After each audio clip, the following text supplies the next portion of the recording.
Welcome to Chuck's Diecast Car and Model Reviews. Today, we're taking a look at a model of not a car, but of a plane, but it is still a diecast model. And this is the SR-71.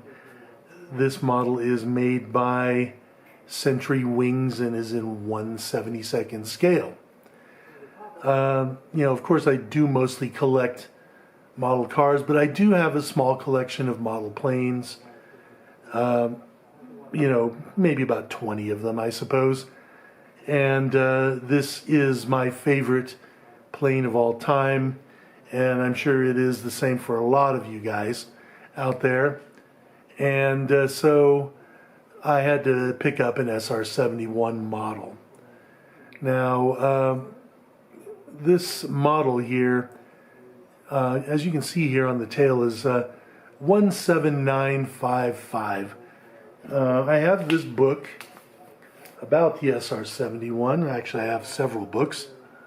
But as you can see here, this is the final pre-production model of the SR-71. Never actually flew operationally, but it still has over almost 2,000 flight hours. So it flew a lot, testing a lot of stuff. I'm sure a lot of reconnaissance stuff and, all that sort of things for, the operational planes. This one is now at the Air Force Flight Test Center Museum in Edwards Air Force Base. Now, there are about 30 of them left in the world. Several of them are lost to crashes. After all, it was an ultra-high performance aircraft, and, crashes were almost inevitable. I've actually, because I like this plane so much, I've kind of gone out of my way to see as many of them as possible. So I have seen 14 of them in places ranging from Seattle to Utah to Mobile, Alabama, Richmond, Virginia, and the Air Force Museum in Dayton, Ohio. And of course, those are all the variants of the SR-71 as well. I mean, the SR-71 was just one version of this plane. There was also the A-12 and the YF-12. So I've seen, all three of those versions. But the SR-71 is, of course, the most famous. And, of course, if you don't know, this is the fastest manned, air-breathing airplane ever, or at least as far as we know. It's just an amazing aircraft. So let's just go ahead and take a look at this model. A reason why I got this particular model, and over the years I've been wanting to get one, but I finally got this one, is because, as you can see here, it has an opening cockpit. It's a little bit tricky to open the cockpit, particularly the front cockpit, but it took me, a while to figure it out.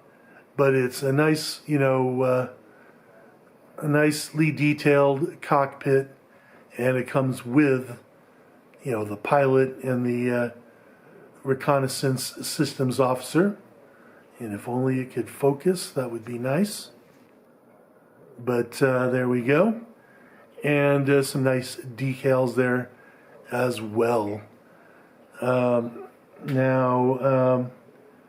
When we take a look at the rear of the aircraft, you'll see the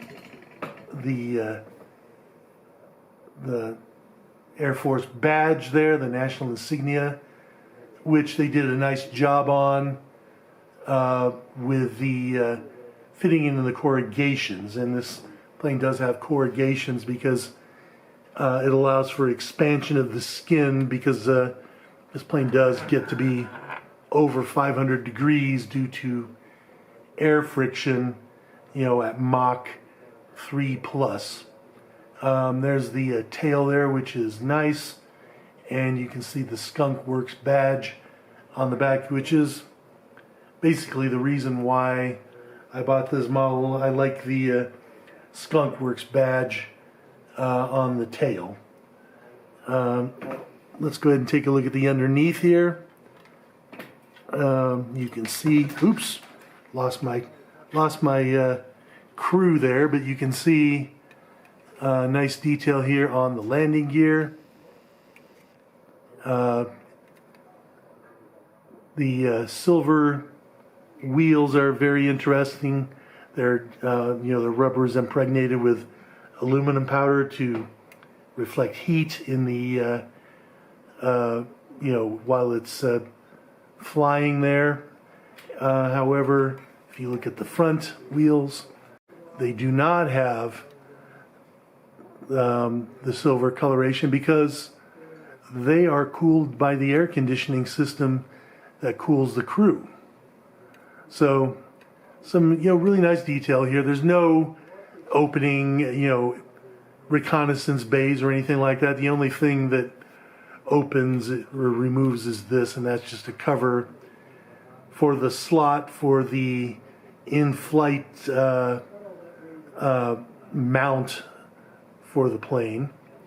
The only beef I have with the model, and I've never seen any SR-71 model that does have the correct color, but SR-71 sort of have a brownish tinge to their paint. It's kind of a rust brown look, and that's, I believe, and of course I'm not privy to this, but I believe that the radar absorbent paint of this plane contains iron oxide.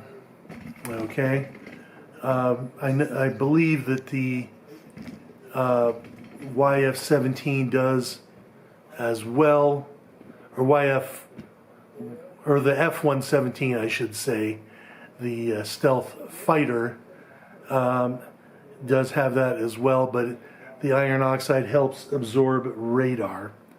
So it should have a slight rusty tinge to it instead of being a pure black.